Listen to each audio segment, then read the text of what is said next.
Hello students, তোমাদের সবাইকে আমাদের চ্যানেলে ওয়েলকাম জানাই। দেখো, আজ আমরা ক্লাস 8-এর জিওগ্রাফির 4th number of school Cooch Behar Rambhola high school and new Barrackpore colony boys high school, এই স্কুলের সমস্ত কোশ্চেনের আনসারগুলি আজ আমরা দেখে নেব। তাহলে চলো দেরি না করে আজকে ক্লাসটি শুরু করি। দেখো, ফার্স্ট যে কোশ্চেনটি রয়েছে, পৃথিবীর অভ্যন্তরের তাপমাত্রা 1 ডিগ্রি সেলসিয়াস করে বাড়ে প্রতি 33 মিটার গভীরতায়। Option B is the right answer. Next one, shield granite শিলা দ্বারা গঠিত। এখানে যদি সীমা থাকতো সেটা ব্যাসাল শিলা দ্বারা গঠিত। মনে রাখবে, শিয়াল হচ্ছে মহাদেশীয় আর সীমা হচ্ছে মহাসাগরীয়। থার্ড, গুরুমণ্ডল ও কেন্দ্রমণ্ডলের মাঝে আছে গুটেনবার্গ বিযুক্তি রেখা। আমাদের 1 জানুয়ারি থেকে পেড ক্লাস স্টার্ট হয়েছে, সেখানে হিস্ট্রি জিওগ্রাফির সমস্ত নোটস স্যারের সায়েন্স এবং ম্যাথসের নোটস প্রোভাইড করা হয় সেই পেড গ্রুপের মধ্যে। আর এই যে তোমরা পিডিএফ দেখতে পাচ্ছ, সমস্ত প্রত্যেকটা এই 4টে সাবজেক্টের, মেনলি 4টে সাবজেক্টের পিডিএফ সেই গ্রুপের মধ্যেই প্রোভাইড করা হয়। 7, 8, 9 এখন রয়েছে, ক্লাস 10টাও খুব তাড়াতাড়ি চালু হয়ে যাবে। আর প্রত্যেকটা সামেটিভের আগে যে সাজেশান উইথ আনসার সাজেশান সেই গ্রুপের মধ্যেই প্রোভাইড করা হবে। ওকে, যদি কেউ ইন্টারেস্টেড থাকো তাহলে স্যারের সাথে তোমরা যোগাযোগ করে নিও। স্যারের কন্ট্যাক্ট নাম্বার আমি স্ক্রিনের মধ্যে দিয়ে রাখবো। সেখানে যখন ক্লাস করিয়েছিলাম চ্যাপ্টার ওয়াইজ, তখন এই চ্যাপ্টার এই ধরনের কোশ্চেনগুলোই করিয়েছিলাম যেগুলো তোমরা প্রশ্নবিচিত্রাতে এখন দেখতে পাচ্ছ। ওকে, যারা পেড ক্লাসে আছো তারা বুঝতেই পারবে যে করা হয়েছে কি হয়নি। যে তোমাদের সুবিধার জন্য প্রত্যেকটা এই যে বিযুক্তি রেখাগুলো একটা নোটসের আকারে আমি প্রোভাইড করেছিলাম, যাতে একটা ক্লাসের মধ্যেই তোমরা পুরো ডিটেলসটাই বুঝতে পারো। দেখো, 4th, মহাসাগরীয় ভূত্বক গঠিত হয় ব্যাসল্ট শিলা দ্বারা। ওকে, আর যদি মহাদেশীয় বলতো তাহলে সেটার আনসার হয়ে যেত গ্রানাইট শিলা। পৃথিবীর ব্যাসার্ধ হলো 6370 কিলোমিটার। ভীষণ ইম্পর্টেন্ট। ক্রোফেসীমা ও নিফেসীমা স্তর দুটি পৃথক আছে, দুটি পৃথক করেছে কে? রেপিত্তি বিযুক্তি রেখা। 2-এর দাগে চলে আসি, শূন্যস্থান পূরণ করো। ভারত শ্রীলঙ্কা থেকে বিচ্ছিন্ন হয়েছে পক প্রণালী দ্বারা, এটা আগের ক্লাসেও করেছি। ড্যাশ মায়ানমারের প্রধান ভাষা, বর্মী হচ্ছে মায়ানমারের প্রধান ভাষা। বিয়ের দাগে দেখো, নিচের প্রশ্নগুলির অতি সংক্ষিপ্ত উত্তর দাও। ফার্স্ট, ভুটানের প্রধান ভাষা। আগে অনেকবার এটা আলোচনা করেছি। ভুটানের প্রধান ভাষা হচ্ছে জাংথা, লিখে দিলাম। নেক্সট, ইয়াঙ্গান শহরটি আমাদের কোন জাংথা, ইয়াঙ্গান শহরটি আমাদের কোন প্রতিবেশী দেশে অবস্থিত? আনসারটা হবে মায়ানমার, লিখে নাও মায়ানমার। যেহেতু যদি বুঝতে না পারো এই জন্য আমি স্ক্রিনে লিখে দিলাম। 3-এর দাগে দেখো, পাকিস্তানের জলসেচ ব্যবস্থা সংক্ষিপ্ত বিবরণ দাও। কোশ্চেনগুলো একবার দেখে নাও, আমি পরের পেজে আনসারগুলো বলে দিচ্ছি। 3-এর দাগের ফার্স্ট কোশ্চেন রয়েছে পাকিস্তানের জলসেচ ব্যবস্থা সংক্ষিপ্ত বিবরণ। দেখো, একটু পজ করে লিখে নেবে, আমি আর দিচ্ছি না, পড়ছি না। নেক্সট ওয়ান, সার্ক কি? ভীষণ important. South Asian association of regional cooperation বা দক্ষিণ এশীয় আঞ্চলিক সহযোগিতা পরিষদ। এর উদ্ভবটাও জেনে রাখবে। 1985 সালের 8ই ডিসেম্বর এই পরিষদ গঠিত হয়। 7টি দেশ নিয়ে গঠিত হয়েছিল, কিন্তু বর্তমানে এর সদস্য সংখ্যা হচ্ছে 8টি, যথা ভারত, নেপাল, বাংলাদেশ, ভুটান, শ্রীলঙ্কা, পাকিস্তান, মালদ্বীপ ও আফগানিস্তান। তো গঠনকালে 7টি দেশ নিয়ে গঠিত হয়েছিল, কিন্তু বর্তমানে 8টি দেশ হয়ে গেছে। ওকে, সদর দপ্তর, সার্কের সদর দপ্তর কোথায়? শর্ট কোশ্চেন আসে, কাঠমান্ডু। সার্ক প্রতিষ্ঠার উদ্দেশ্য কী ছিল? উদ্দেশ্যগুলো তোমাদের কিন্তু আলাদাভাবেও কোশ্চেন আসে যে সার্কের উদ্দেশ্য কী, এটাও খুব ভালোভাবে, তাই জন্য আমি পুরোটাই দিলাম, পুরোটাই খুব ভালোভাবে পড়ে নেবে, রেডি করে নেবে।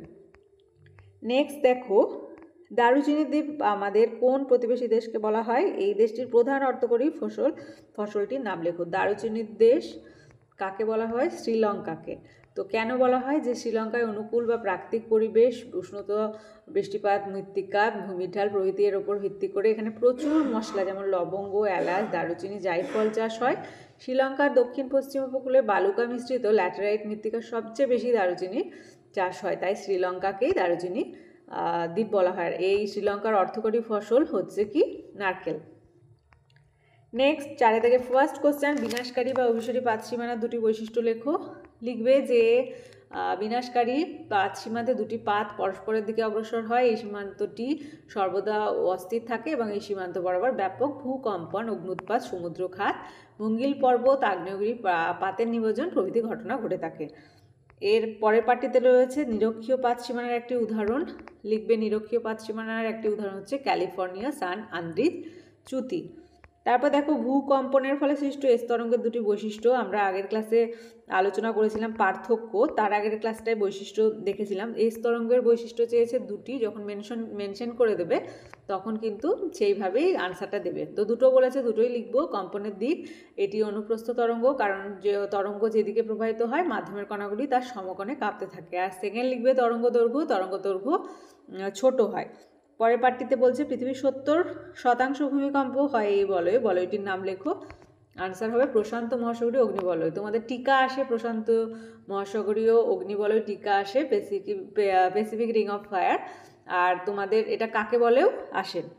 নেক্সট ওয়ান, ম্যাগমা ও লাভার তিনটি পার্থক্য। তিনটি চেয়েছে, আমি এখানে 5টা দিয়েছি, তোমরা যে কোনো তিনটি পার্থক্য লিখে নেবে। ওকে, তারপর দেখো কি বলছে 5এর দাগের ফার্স্ট যে কোশ্চেনটি রয়েছে, যে আমি খুব শক্ত সূক্ষ্ম দানার কালো ধূসর বর্ণের শিলা রাস্তাঘাট নির্মাণে আমার ব্যবহার হয়ে থাকে। আমার মধ্যে দিয়েই সহজে জল প্রবেশ করতে পারে। আমি কে? পাললিক শিলা। আমি হচ্ছে ব্যাসল্ট। আর পাললিক শিলার 3টি বিশেষত্ব, এটা বই থেকেই নিয়েছি, তোমাদের টেক্সট বুক থেকে, যে এই শিলা স্তরায়ন এবং কাদা চির খাওয়া দাগ লক্ষ্য করা যায়। একমাত্র এই শিলাতেই জীবাশ্ম দেখা যায়। তোমাদের শর্ট কোশ্চেন আসে যে কোন শিলায় জীবাশ্ম দেখা যায়, আনসারটা হবে পাললিক শিলা। আর এমনও কোশ্চেন আসে যে পাললিক শিলায় জীবাশ্ম দেখা যায় কেন, মানে কারণটাও জানতে চাই। তো ভালোভাবে রেডি রাখবে এই পাললিক শিলা থেকে আনসারগুলো। এই শিলা সছিদ্রতা ভঙ্গুরতা দেখা যায়। নেক্সট, এই শিলার প্রবেশতা খুব বেশি। ক্ষয় প্রতিরোধের ক্ষমতা বিভিন্ন রকম হয়। কয়লা, খনিজ তেল, প্রাকৃতিক গ্যাসের ভাণ্ডার এই শিলা। কাঠিন্য আগ্নেয় শিলার থেকে কম। দারুণ ফাটল ও কেলাসের গঠন থাকে না। পরের পাঠটিতে রয়েছে যে সংঘাত শিলার একটি উদাহরণ। সংঘাত শিলার একটি হচ্ছে সংঘাত অসংঘাত আমরা পড়েছিলাম। তো সংঘাত শিলার একটি উদাহরণ হচ্ছে কংগ্লোমারেট। দেখো নেক্সট, গ্রানাইট শিলার রূপান্তরিত রূপটি হলো নিস। আগ্নেয় শিলার বিশেষত্ব মানে কিন্তু বৈশিষ্ট্য, যেমন পাললিক শিলার বৈশিষ্ট্য দেখলাম, তেমনি আগ্নেয় শিলার বৈশিষ্ট্য যে এই শিলা শক্ত ও ভারী, ঘনত্ব খুব বেশি, কেলাসের মতো গঠন দেখা যায়। এই শিলার উলম্ব, দারণ ও ফাটল দেখা যায়, তাই প্রবেশতা বেশি। ভঙ্গুরতা যথেষ্ট কম হয়। ক্ষয় প্রতিরোধের ব্যাসাল্টের উলম্ব দারণ ক্ষমতা বেশি। পরের পাঠটিতে আছে জিপসামের একটি ব্যবহার। লিখবে জিপসাম। সিমেন্ট শিল্পে সার তৈরি ও নির্মাণ কার্যে জিপসাম ব্যবহৃত হয়। লাস্ট ওয়ান, শিলা কি? যে কোনো এক প্রকার শিলা সম্পর্কে লেখো। দেখো শিলা দিয়েছি যে এক বা একাধিক খনিজের সমসত্ব অসমসত্ব মিশ্রণ, যা দিয়ে পৃথিবীর উপরে শক্ত আবরণ ভূত্বক গঠিত, তাদের একত্রে শিলা বলে। আর যে খনিজ দিয়ে শিলা গঠিত তা হলো এক বা একাধিক অজৈব মৌলিক পদার্থের যৌগ। উদাহরণ হিসাবে গ্রানাইট শিলা, কোয়ার্টজ, ফেলসপার, মাইকা, হর্নব্লেড খনিজ দ্বারা গঠিত। আর যে কোনো এক প্রকারের, দেখবে 3টে শিলা রয়েছে তোমাদের সিলেবাসে, শিলা চ্যাপ্টারই রয়েছে, সেখানে এটা টেক্সট থেকে নেওয়া হয়েছে। আমি আগ্নেয় শিলাটা আলোচনা করলাম, তোমরা চাইলে পাললিক শিলা, রূপান্তরিত শিলার সংক্ষেপে বিশদে বর্ণনা করতে পারো। এখানে আগ্নেয় শিলাটা আমি দেখিয়ে দিয়েছি, দেখে নেবে। এছাড়া তোমরা টেক্সট থেকেও কিন্তু খুব ভালোভাবে রয়েছে, এটা টেক্সটেরই পেজটা, টেক্সট থেকে লিখতে পারো। ওকে, তাহলে আজকে দেখো আমরা 4th number of school Cooch Behar Rambhola high school আর new Barrackpore colony boys high school থেকে যে জিওগ্রাফি সেটটি ছিল সেটি আজকে আমরা দেখে নিলাম।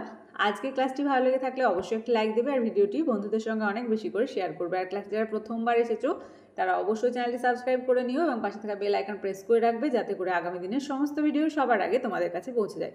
তোমাদের 1 জানুয়ারি থেকে পেড ক্লাস স্টার্ট হয়েছে, 1 মান্থ হয়ে গেছে কমপ্লিট। এখনও অনেকেই অ্যাডমিশন নিচ্ছ। সেখানে ওই পেড ক্লাসের মধ্যে হিস্ট্রি, জিওগ্রাফি, স্যারের ম্যাথ এবং সায়েন্সের নোটস প্রোভাইড করা হয়। স্যার মাঝে মাঝে তোমাদের লাইভ ক্লাসও দিয়ে থাকেন সেই গ্রুপের মধ্যে। মানে যে তোমাদের কোনো কিছুতে যদি কনফিউশন থাকে সেগুলো স্যার ক্লিয়ার করে দেন। আর এই যে প্রশ্নবিচিত্রার পিডিএফ দেখতে পাচ্ছ, এই পিডিএফটাও সেই গ্রুপের মধ্যেই কিন্তু প্রোভাইড করা হবে। এছাড়াও প্রত্যেকটা সামেটিভের আগে উইথ আনসার সাজেশনও সেই গ্রুপে প্রোভাইড করা হবে। যদি কেউ ইন্টারেস্টেড থাকো তাহলে অবশ্যই স্যারের কন্ট্যাক্ট নাম্বার আমি স্ক্রিনের মধ্যে দিয়ে দিচ্ছি, সেখান থেকে স্যারের সাথে যোগাযোগ করে নেবে। ওকে, তাহলে আজ এই পর্যন্তই। তোমরা সবাই খুব খুব খুব ভালো থেকো। Thank you.